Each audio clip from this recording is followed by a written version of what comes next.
जय हिंद दोस्तों। आज की इस वीडियो में हम बात करने वाले हैं कक्षा 12वीं हिंदी आरोह के दोस्तों गद्य खंड के चैप्टर भक्तिन की, जो कि महादेवी वर्मा जी द्वारा लिखा गया है। दोस्तों गद्य खंड में ये आपका पहला चैप्टर है और वैसे अगर पूरी बुक में देखा जाए तो ये आपका पाठ 11 है।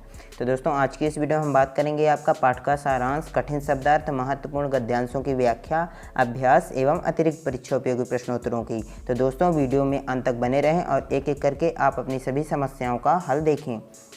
तो दोस्तों सबसे पहले आप देख लीजिए पाठ का सारांश, ये देखिए।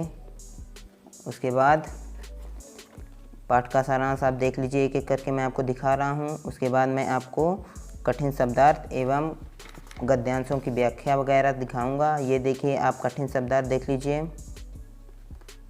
कठिन शब्दार्थ,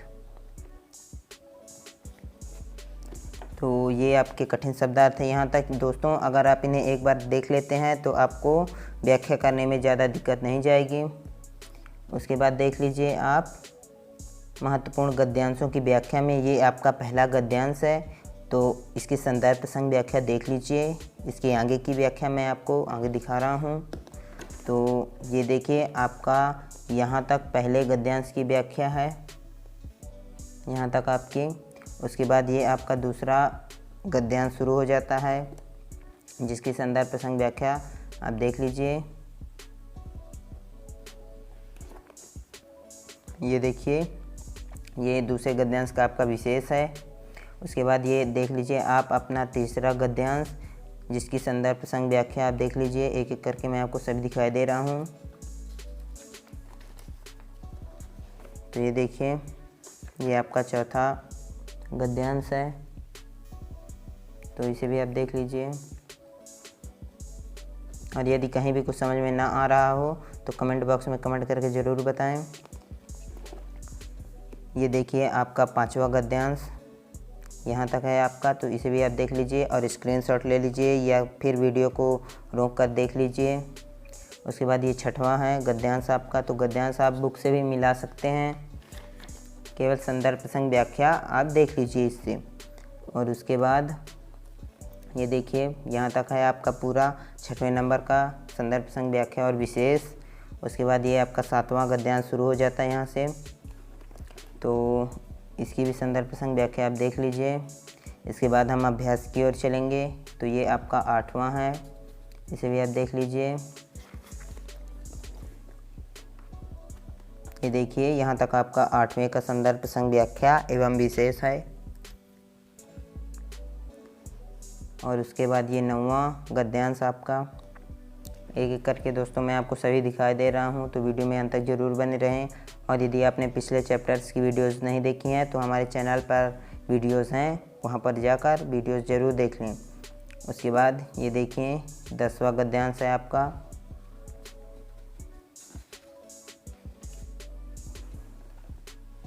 एक करके मैं आपको सभी दिखाई दे रहा हूँ।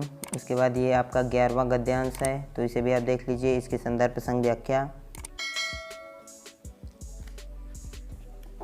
तो दोस्तों ये आपका चैप्टर समाप्त होता है यहाँ से। अब बात करते हैं अभ्यास की। तो अभ्यास में जो आपका सबसे पहले क्वेश्चन है पाठ के 7 के अंतर्गत, आपका जो पहला क्वेश्चन है उसे आप देख लीजिए। उसके बाद आपका दूसरा क्वेश्चन आप देख लीजिए। दोस्तों अब देख लीजिए ये आपका तीसरा क्वेश्चन, इसके आगे का आंसर मैं आपको दिखा रहा हूँ। तो ये आपका यहाँ तक आपका तीसरे क्वेश्चन का आंसर है। उसके बाद आप चौथे क्वेश्चन का आंसर देख लीजिए। ये देखिए आप चौथे क्वेश्चन का आंसर।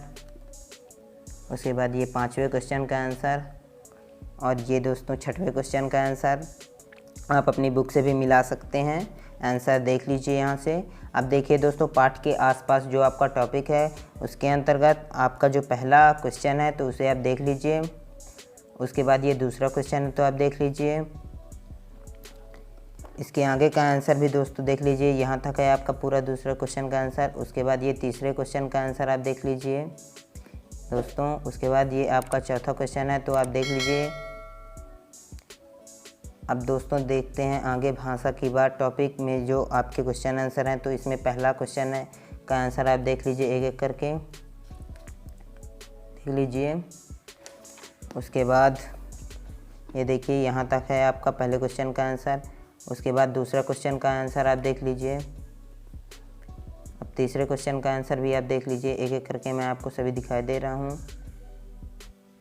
अब दोस्तों आप चौथे क्वेश्चन का आंसर आप देख लीजिए, जो कि आपका पूरा क्वेश्चन का आंसर यहाँ तक है, तो आप देख लीजिए।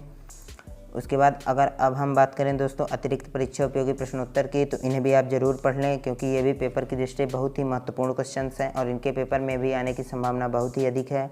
तो इनमें आपका पहला क्वेश्चन है, उसके बाद ये आपका दूसरा क्वेश्चन है, इसके आगे का आंसर आप देख लीजिए।